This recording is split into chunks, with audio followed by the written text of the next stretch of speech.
a nostalgia critic. I remember it so you don't have to. We all know how the traditional movie formula is supposed to go. A 3-act structure, a cast of characters dealing with a conflict, structured around a beginning, middle, and end. Some do it well, some do it poorly, but that's how most people do it. That's probably why a lot of folks get pissed off when they see a film like Tree of Life. Yeah, there's characters and even some conflicts, but the story is backwards, frontwards, sideways, and sometimes just abandoned altogether for pretty pictures and even a dinosaur. Yeah, a dinosaur is in a story about family dilemmas. If that's even what this film is about. As you'd imagine, people were pretty split. Some say it was a pretentious handjob to itself, while others say it's a beautiful representation of life. But that's not the only movie people have felt that way about in the past. Films like 2001, Barton Fink, and just about anything by David Lynch all have stories that seem to abandon the 3-act structure at some point and just dive into the strange and surreal. There's no clear answers on what they're about or what they're trying to say. It's all left open to the viewer's interpretation. But the question is, how much should be left open to the viewer's interpretation? I mean, if I was just to go, banana, and told you that was open to interpretation, why wouldn't I be praised? Why doesn't anybody who does anything get hailed as a genius because they say they're just leaving it open to interpretation? Well, let's take it in baby steps. We know the 3-act structure we stated before, but not every movie is going to have the exact same one. There has to be variation, obviously, on character, story, and so on, if the film is going to be remembered or worth anything. That is, except for Transformers, somehow that gets away with it. With that said, even in the 3-act structure, not everyone follows beginning, middle, and end in that order. Films like Pulp Fiction, Memento, and Eternal Sunshine of the Spotless Mind all have been praised for telling their stories out of the traditional order. But there's still a flowing narrative and characters you want to see go through a satisfactory resolution. But even that sometimes can be played with, even in big blockbusters. Remember the ending to Inception? Most of the movie is very clear and straightforward. I mean, for a Nolan movie. But the ending is purposely left open for your interpretation. Yeah, a part of you is probably driven nuts by that, but at the same time you have to admit, there's probably a part of you that appreciates the film for not spoon-feeding everything to you. The film is about confusing dreams with reality. So, most people caught on that the ending should do exactly that. Blur the line between what was real and what wasn't. Most people agree it was the perfect way to end it. Inception is obviously not the first film to do this though. Lots of elements in popular movies are left open to the audience's imagination. What's in the briefcase in Pulp Fiction? What did Bill Murray say at the end of Lost in Translation? Lots of people are satisfied that the movie challenges them to fill in the blanks on their own. They like that a certain part can mean whatever you want it to mean, and thus make it your own unique movie different from anybody else's. Whatever you hear Bill Murray whisper to Scarlett Johansson is always going to be different from what another person hears. Now, if a certain part of a movie can give you that, why not the majority of a film? I still have no idea what Mulholland Drive is about, but I do remember characters and imagery dealing with dreams, nightmares, the passion for success, and the anxiety of failure. Even the opening has a point of view of a person waking up and going back to sleep. So my guess is, rather than leaning towards the details of the story, they're leaning towards the details of emotion.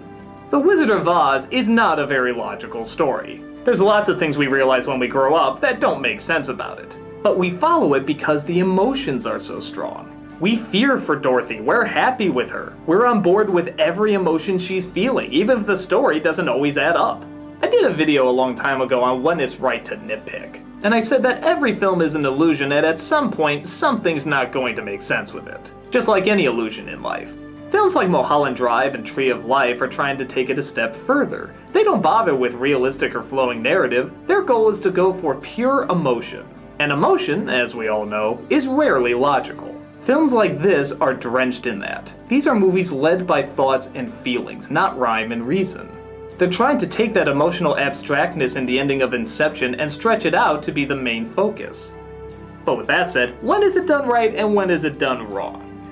A lot of people were pissed off at the ending of TV shows like Sopranos and Lost, and without giving away too much, let's just say they didn't answer a lot of questions raised. Now, why would that not work here and yet work in something like Pulp Fiction, where we didn't get all the answers either? Part of it is the two shows are mostly about getting answers. Sopranos focused on battle plans and strategies, Lost focused on constantly figuring out a mystery. While both had abstract moments, they clearly weren't the focus of the show. The characters want to know what's going on. That is their goal. So, it also becomes our goal. Therefore, as the show gets closer and closer to telling us what's gonna happen to them or what has been happening to them, we get pretty angry when we're told we're not supposed to know the answer. In Pulp Fiction, however, they know what's in the briefcase, so we don't need to. In Lost in Translation, they know what Bill Murray said, so we don't need to. In these shows, they don't know what happened, so by God, one of us needs to know what happened. Either the audience or the characters. That's what they were focusing on throughout the majority of the series. It's emotionally unfulfilling because we just feel frustration, and that wasn't either of the show's purpose. They were supposed to be satisfying endings that promised a lot but delivered little. There's an abstract film called Jerry, directed by Gus Van Sant, which most people despise, and honestly, I don't entirely blame them. It's two guys walking in the desert, and that's it.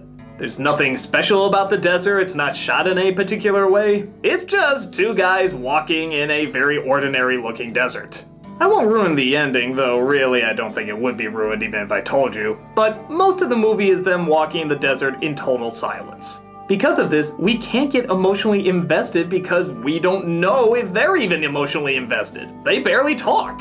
In something like Waiting for Godot, they mostly speak nonsense, but what they're feeling is always in plain sight. Here, you can't grasp onto anything, so very few got into whatever the film's intention was. If a film is supposed to make an emotional connection with you, there better be some goddamn emotion in it.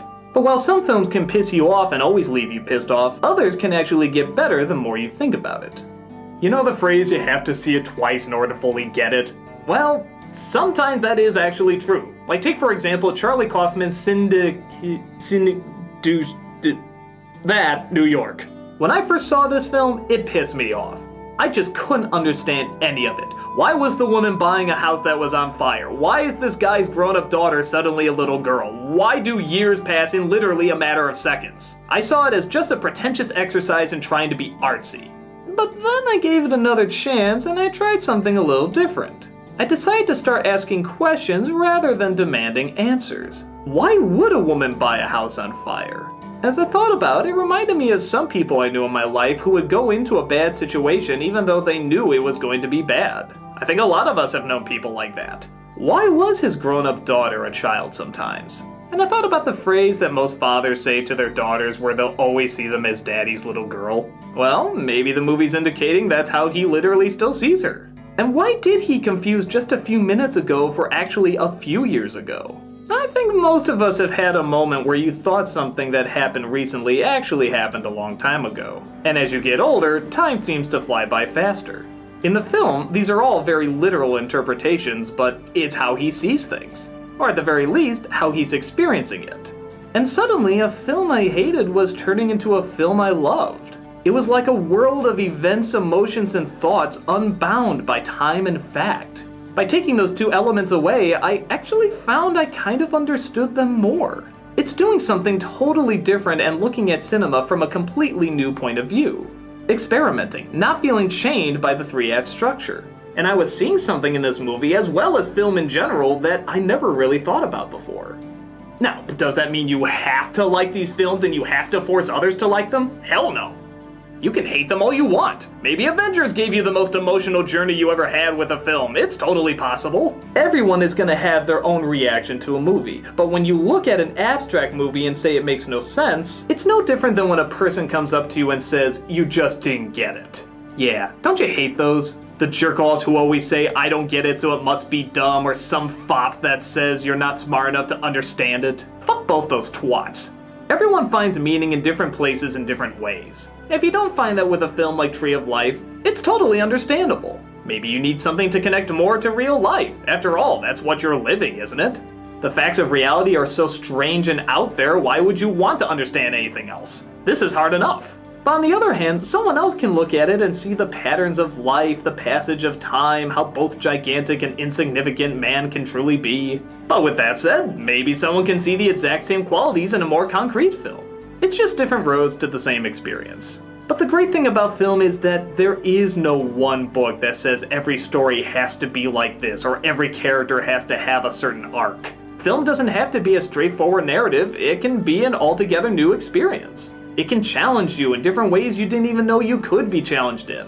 When the structure, ingenuity, and clever building of a film is there, chances are you'll feel it. And when it's half-assed and not much thought is put into it, chances are you won't feel it.